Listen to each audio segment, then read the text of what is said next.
Hey everybody, and thank you for joining me at the First Alert Desk. I'm Maria Moreau here with you on your Friday afternoon. We are almost through the work week and the weekend is just around the corner. Thanks for joining us. We are here to talk about the latest stories making headlines in and around the Metro Atlanta community. So let's dive right in. This breaking news that we first brought you earlier today involving 3 people that were arrested in an alleged human trafficking ring involving massage parlors. Now, 6 local massage parlors were reportedly operating as prostitution networks. Police just revealed an extensive human trafficking operation in the North Atlanta Roswell area. Those locations expanded eventually, and now 3 people are going to jail for their roles played in these crimes. Atlanta News First Madeline Montgomery is on Holcomb Bridge, where 3 of the search spas are located. This has all really been a joint effort between the Roswell Police Department, the Fulton County District Attorney's Office, and advocacy groups. And it all sprung from them really enforcing regulations for massage parlors and spas. The lights are on, but these spas are closed. We're someplace that attracts a lot of visitors. And so with that responsibility and with being that beacon of light come some of these ugly subjects. The ugly subject at the front of this investigation? Human trafficking is a heinous crime. And I say that it's often hidden behind closed doors, but it's hidden in plain sight. It's in our community, it's in our neighborhoods.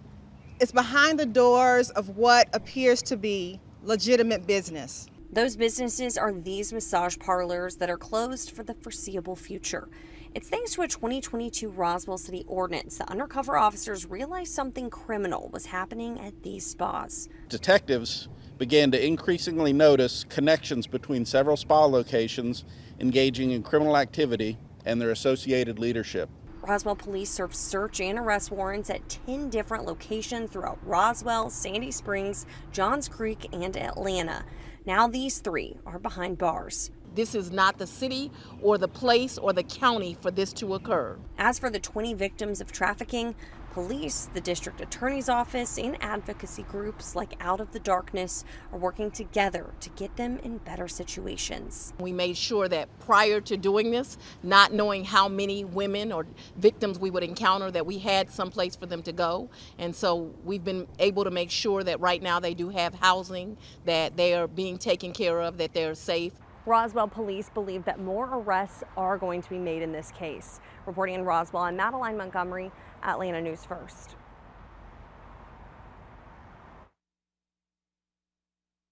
If you remember that spill that we told you about earlier this morning along Athens Highway, well, cleanup efforts are still ongoing with that. Here, take a look at this. This is the truck that spilled over, and you can see just in this picture alone some of those chickens, both some dead, unfortunately, some alive, spilling over all over this busy highway, and it is causing quite a mess still. This is along A.L. Mangum Road in Hall County.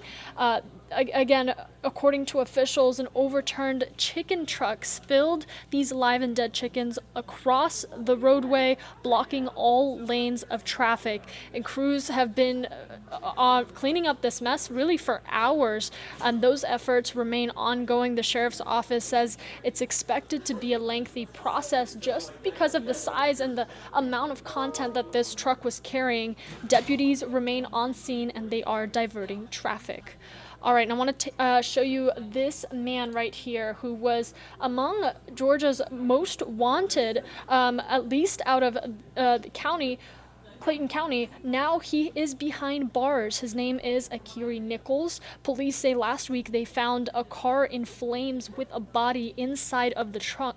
Now that investigation linked Nichols to the car, so police got a warrant for his arrest. They found him out in Gwinnett County earlier this week, and he is now in Clayton County Jail. Police did not say what Nichols is charged with specifically or how they linked him to the burning car. Of course, that investigation remains ongoing, and we'll keep you updated on our free Atlanta News First app.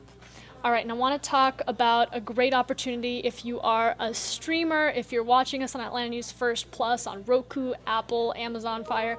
You probably also have access to Netflix. So listen up. If you want to maybe earn a little extra cash while you binge this weekend, this is a fantastic opportunity. Netflix now offering online casinos, and it's looking for someone to binge watch shows on their platform. It promises to pay $2,500 to the person who gets the gig. Now, the job entails identifying the most binge-worthy show on the streaming site. If you love shows like Stranger Things, Squid Games, Wednesday is a personal favorite of mine, you are in luck. Those are the shows that you'd most likely be asked to watch or rewatch.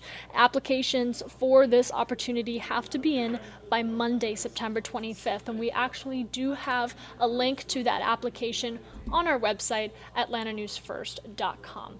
All right, thank you for joining me here on your Friday afternoon. The Atlanta News First newscast at 3 is coming up next, and we'll bring you your top headlines and local weather. Just look at some of your weather forecasts for the week. Thanks to our awesome team of meteorologists here, you can see a beautiful fall-like weekend in the forecast, and then some first alerts up ahead for next week. We'll have our weather team bringing you those updates at 3. Thanks for tuning in.